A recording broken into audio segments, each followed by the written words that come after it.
நல்லா இருக்கு. வணக்கம், நான் நிரோஷன். என்னன்னா இப்ப நீங்க வந்து தின பொங்கல் வந்து சாப்பிட்டு இருக்கீங்க, உங்களுக்கு ஒரு வித்தியாசமான டேஸ்ட் இருக்குல்ல. இப்ப இத மாதிரி இப்ப உண்மையில ஆரோக்கியம் வந்து இழந்து கொண்டு போறதுக்கு வெள்ளரிசி சோறும் இங்க இருக்கிற கோதுமை அப்படியான உணவுகள்லாம் கூடுதலான பிரச்சனையை ஏற்படுத்தி கொண்டு.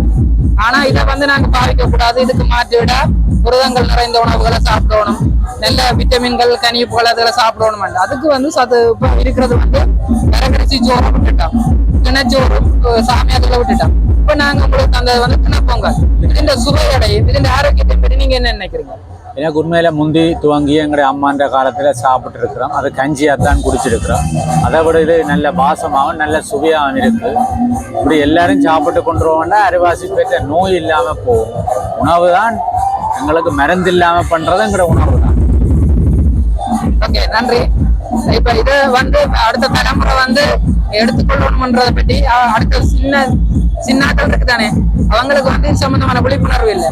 அவங்களுக்கு வந்து என்ன இதை எப்படி கொண்டு வரணும், குடும்பத்துல வந்து இதை எப்படி எடுத்து கொண்டு வரணும், அதை பத்தி என்ன சொல்லாம நினைக்கிறேன்.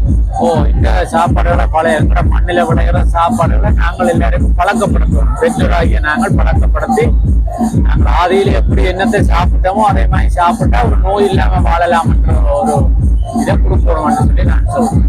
ஓகே, நன்றி, மிக்க நன்றியா.